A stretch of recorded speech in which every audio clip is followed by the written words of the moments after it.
Bonjour à toutes et à tous. Je m'appelle Mohamed Amin pour les intimes. Et je suis accompagné d'Arthur, d'Adrien et de Corentin. Dites bonjour. Bonjour. Donc nous, on a travaillé sur l'étude des supercondensateurs par RMN avec notre doctorante Renima Oukali et au CNRS, plus précisément au SMT haute température. Donc, nous allons commencer par vous présenter le laboratoire dans lequel nous avons travaillé. Puis nous allons vous expliquer le sujet de la thèse en définissant ce que sont les supercondensateurs et la RMN, qui signifie résonance magnétique nucléaire. Nous enchaînerons avec l'objectif de cette thèse, ainsi que le travail expérimental que nous avons fait au cours des séances au SEMTI. Puis nous conclurons.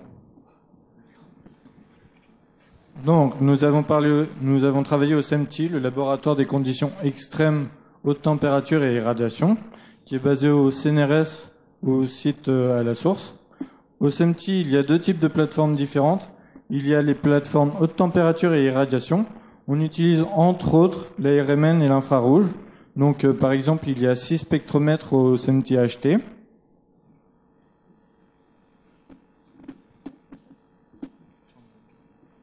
Donc nous allons maintenant plus nous intéresser sur le sujet de la thèse, qui est étude des supercondensateurs par RMN. Nous allons d'abord définir ce qu'est un supercondensateur. Donc c'est une super batterie qui stocke de l'énergie comme une batterie, mais avec des avantages et des inconvénients. Donc les avantages, c'est qu'elle a une durée de vie quasiment illimitée, et elle se charge en quelques secondes.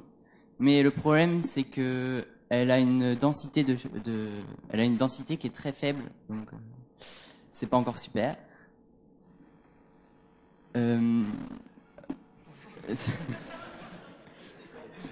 Clash of Clans. Oui, donc c'est présenté comme ça. On a deux électrodes au milieu desquelles on a un séparateur qui laisse passer les ions et qui laisse pas passer le courant pour éviter les courts-circuits. Il est renforcé à l'extérieur par des connecteurs de courant.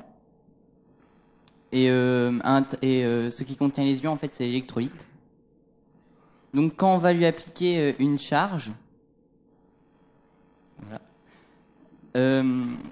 les ions négatifs vont se mettre sur la surface du pôle positif, et du coup, inversement, les ions positifs vont se mettre sur la surface du pôle négatif.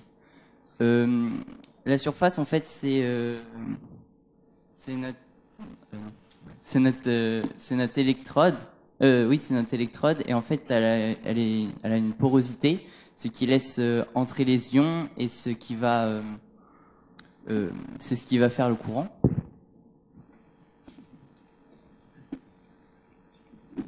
Donc, on utilise la RMN car c'est une technique de mesure qui est non invasive, c'est-à-dire qu'elle ne va pas abîmer le matériau qu'on veut sonder. De même, elle nous permet de nous renseigner sur la structure, la forme, la position du noyau atomique. Et également, elle va nous renseigner sur son environnement chimique. Quand on utilise la RMN, on utilise des spectromètres, comme celui-ci en bas à droite. Donc, c'est le plus gros du CMT-HT. Donc, on a dû mettre un escalier pour l'utiliser, et il occupe toute une place. Donc, on utilise des spectromètres comme ça pour la RMN. Donc la RMN, la résonance magnétique nucléaire, marche comme l'IRM, l'imagerie par résonance magnétique, sauf qu'avec l'IRM, on obtient des images des parties du corps humain comme ici le cerveau, alors qu'avec un spectromètre avec la RMN, on obtient des spectres sur les différents éléments chimiques des matériaux. Donc les matériaux sont composés de molécules, eux-mêmes composés d'atomes, avec un noyau et des électrons qui gravitent autour. La RMN utilise les propriétés magnétiques du noyau, qui sont le spin et l'aimantation. Donc ils vont expliquer avant, mais je vais quand même réexpliquer. Avant qu'on mette les spins dans le spectromètre, ils sont orientés de manière quelconque. Dès qu'ils rentrent dans le spectromètre, il y a un fort champ magnétique nommé B0 qui va les faire s'aligner verticalement, orientés vers le haut ou vers le bas. Ensuite, on envoie une onde selon l'élément chimique que l'on veut identifier. Par exemple, il y aura une onde pour le carbone, une onde pour l'hydrogène, etc. Ça va faire pencher le spin qui va ensuite revenir à sa forme initiale en envoyant de l'énergie qui va être détectée par le spectromètre sous forme de signal temporel qui va ensuite être transformé en signal en spectre. Ouais. Donc, pour l'objectif de la thèse, c'est de comprendre ce qui se passe à l'échelle nanométrique dans les supercondensateurs pendant la charge et la décharge. Ainsi, en ayant une meilleure compréhension de ce qui se passe, on pourra optimiser les performances des électrodes et de l'électrolyte de sorte à stocker plus d'ions et ainsi avoir une plus forte densité d'énergie. Donc, le travail expérimental. Pendant nos séances au CMT-HT, on a fait des expériences concrètes. Donc, on a fabriqué des électrodes. Donc, pour ça, on a besoin de carbone, de liant et de noir de carbone que l'on mélange ensemble, puis que l'on fait chauffer pour donner une sorte de pâte qui va sécher. Donc, après, avec une paire d'électrodes, on va former des cellules que l'on va mettre. On va prendre les deux électrodes et on va les mettre autour d'un séparateur que l'on va tremper avec un électrolyte. Et on va mettre le tout dans une cellule qui va former une cellule. Donc une fois que la cellule est prête, on va faire des tests. Donc on va d'abord faire des tests avec un potentiostat. Et s'ils sont corrects, on va enfin faire des tests à l'ARM. Donc, pour conclure, lors de cette thèse, nous avons découvert les activités développées au cours d'une thèse.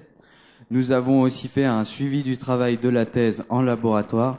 Et pour l'année prochaine, nous comptons nous orienter spécifiquement sur la RMN. Voilà. Vous avez des questions ?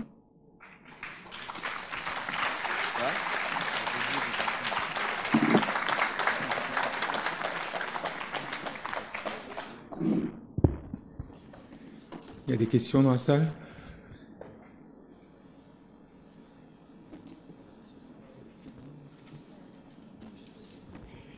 Dans ce que vous avez fait, vous avez réalisé les électrodes, c'est ça, vous-même, ou vous avez participé et l'électrolyte que vous utilisez, vous savez ce que c'est ?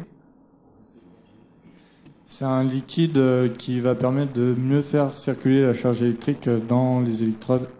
Et voilà, c'est tout. Ah, le nom de l'électrolyte utilisé, non, je sais pas. C'est du TABF4.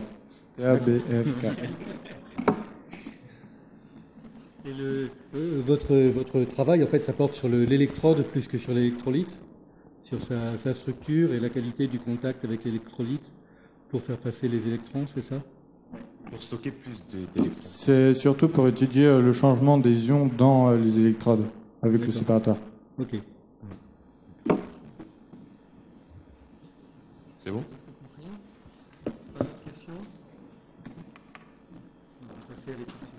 Merci.